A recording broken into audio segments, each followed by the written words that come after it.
तो आज के वीडियो में हम समझेंगे कि क्या है चांदीपुरा वायरस। नाम सुन के आपको लग रहा होगा ना, ये चांदी सोना ये कोई जगह का नाम है, कोई मुंबई की महाराष्ट्र की जगह लग रही है मुझको। ठीक है, लेकिन मैं आपको इसमें पूरा समझाऊंगा कि आखिर क्या है ये वायरस और कहाँ से आया, कैसे क्या क्या इसके लक्षण हैं। ठीक है, तो वीडियो अगर पसंद आए तो इसको लाइक करिएगा और टेलीग्राम ज्वाइन करिएगा। आपके ऊपर क्यूआर कोड दिया हुआ है। चैनल का नाम है बेसिक एजुकेशन। ठीक है, तो वीडियो को स्टार्ट करते हैं और समझते हैं आखिर ये वायरस क्या है। ठीक है, अब तो देखा जाए तो बात हो रही है क्या, चांदीपुरा वायरस क्या है। यहाँ पर इस वीडियो में यही बात होगी कि वायरस एक्चुअली है क्या बेसिकली। तो ये वायरस वैसे तो बहुत पुराना वायरस है, 1965 के टाइम फर्स्ट टाइम मिला था। लेकिन अभी फिर से क्या होता है, वायरसेस जो होते हैं जैसे कोरोना है, इसका भी म्यूटेशन होता है। म्यूटेशन होकर यह दोबारा से आते हैं, मतलब अपने नए रूप में। ठीक है, तो इसी तरीके से ये भी वायरस है जो बहुत पहले एक बार आया था, अभी फिर से कहीं कहीं पे ये देखने को मिल रहा है।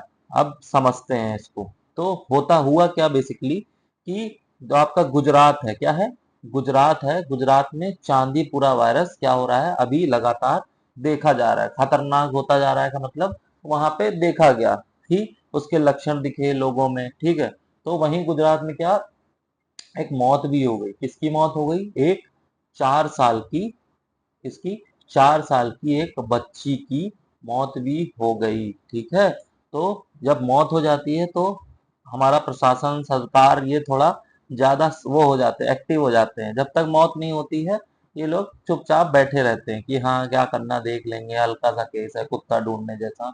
लेकिन ऐसा कुछ भी नहीं है। अब इसकी पुष्टि राष्ट्रीय विषाणु विज्ञान संस्थान यानी कि NIV, ये हमारा एक संस्थान है, इन्होंने इसकी पुष्टि की है। ठीक है, एक स्वास्थ्य अधिकारी ने क्या कहा कि राज्य का स्वास्थ्य विभाग चांदीपुरा वायरस को लेकर पूरी तरह अलर्ट में है।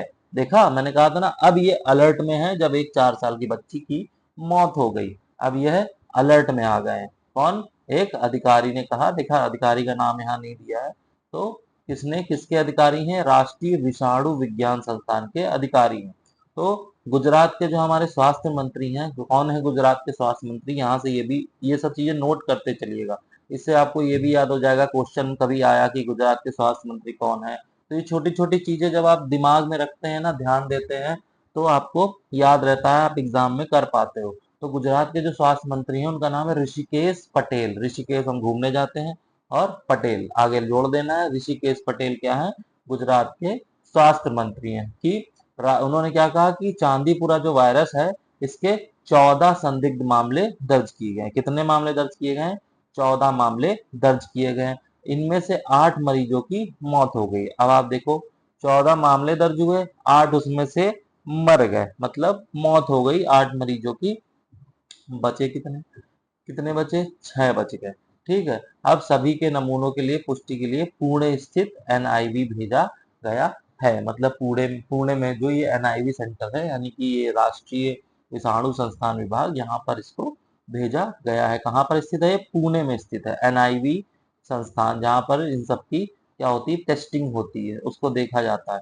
ओके, तो संक्रमण के बढ़ते मामलों को देखते हुए क्या हुआ, राज्य सरकार ने लोगों को स्क्रीनिंग कर रहा है। स्क्रीनिंग कैसी, जैसे कोरोना वायरस के टाइम पे नहीं हर इंसान को, मतलब वो चेक करते थे टेम्परेचर क्या है, या किसी किसी के नाक में वो रुई का बत्ती डाल देते थे, वो चेक करते थे। तो उसी तरीके से इसमें भी स्क्रीनिंग चल रही है, इसका तरीका कुछ अलग है। ठीक है, तो गुजरात के स्वास्थ्य मंत्री ने, पटेल साहब ने क्या कहा है कि वायरस के कारण जिन संदिग्ध लोगों की मौत हुई है उनके सैंपल को भेज दिया गया है national institute of virology. Okay, उसमें वहां भेज दिया गया है। और अब तक कितने, 44,000 लोगों की स्क्रीनिंग की जा चुकी है। मतलब कि अभी तक ये लोग टोटल जांच चुके हैं 44,000 लोगों को। अभी धीरे धीरे धीरे धीरे स्क्रीनिंग कर रही है जिससे शक होता है।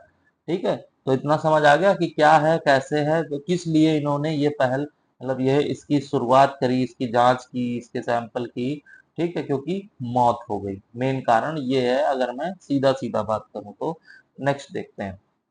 अब बात होगी यहाँ पे क्या, कि क्या है चांदीपुरा वायरस और ये कैसे फैलता है, इस बारे में यहाँ पर बात होगी। ओके, तो अगर हम देखें CHPV वायरस, यानी कि ये एक फैमिली होती है, किसकी फैमिली होती है, ये रहाब्डोविरिडे, ये करके एक फैमिली है, इसका वायरस है, ठीक है, इसकी फैमिली का ये वायरस होता है।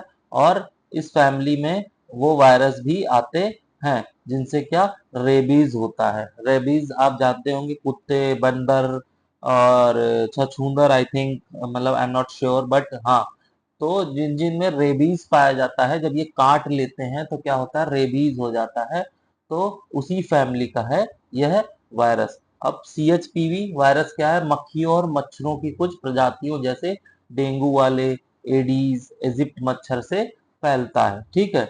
अब वायरस इन मक्खियों मच्छरों की लार ग्रंथि में होता है, मतलब ये जो भी वायरस है चांदीपुरा वायरस, तो ये कहाँ होता है, जो मक्खी मच्छर होते हैं इनकी लार ग्रंथि में होता है। अब आप देखोगे, बाहर जा रहे होगे, कितने सारे खुले खुले मतलब समोसे बिक रहे हैं, कहीं कुछ बिक रहा है, जलेबी रखी है, उनमें मक्खी मच्छर बैठे, अब उनके लार ग्रंथि तो उसमें थोड़ी बहुत गई ना। आप जो खुले में सामान रखा है उनको खाते हो, तो लार ग्रंथि गई और वहां से वो वायरस वहां एंटर हो गया। अब आप जिसने खरीदा, जिसने खाया, वो उधर भी एंटर हो जाएगा, ओके। और डायरेक्ट भी कभी कभी काट के ये इंटर कर सकता है। तो इन मक्खी मच्छरों के काटने से इंसान एक वायरस से संक्रमित हो सकता है, और उसे इंसेफेलाइटिस यानी कि दिमाग के एक्टिव टिश्यू से इन्फ्लेमेशन हो जाता है। क्या हो जाता है, इन्फ्लेमेशन हो जाता है, मतलब कि एक टिश्यू है दिमाग का, अब वहां जाके मतलब वायरस ने काटा, अब वो पहुंची इंफॉर्मेशन दिमाग के पास, तो वहां का एक टिश्यू है, उसमें बस काम कर दिया अपना, बुखार कर दिया, खांसी जुकाम कर दिया, यही सब तो होता है भाई वायरस में। तो यही होता है, ओके। अब इतना समझ आ गया, नेक्स्ट देखते हैं। अब इसके लक्षण क्या है समझते हैं। जो चांदीपुरा वायरस है, इसके लक्षण क्या है।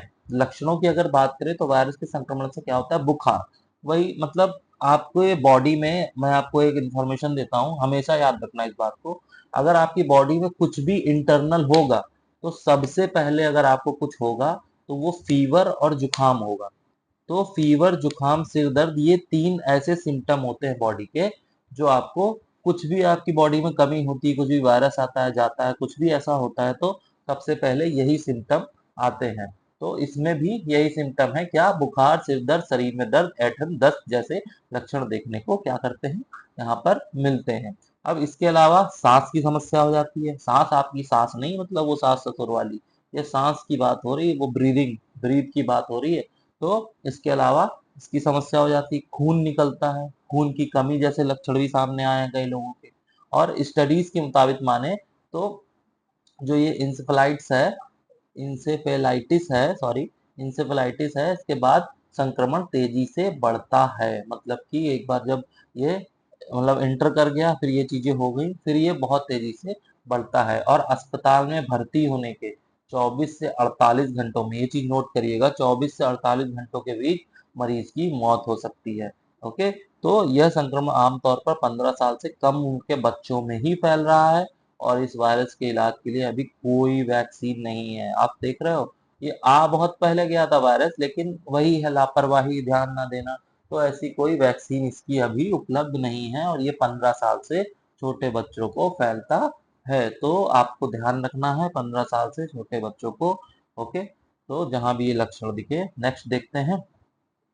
नेक्स्ट देखते कहाँ से आया। अब आप सोचो कि चांदीपुरा तो भाई कोई, मेरे को क्या लग रहा है कि ये कोई गांव है, मैंने आपको बोला ना महाराष्ट्र का, बेसिकली ये वही है। अगर आप इसमें देखोगे तो 1965 में महाराष्ट्र के भंडारा जिले के चांदीपुरा गांव में इस तरह के संक्रमण का पहला मामला सामने आया था। अब आप खुद देखो, 1965 कितना, 1965 से लेके आज कितना समय हो गया, आप सोचो। और इसकी वैक्सीन नहीं है, क्योंकि इसने थोड़ा सा असर दिखाया, चला गया।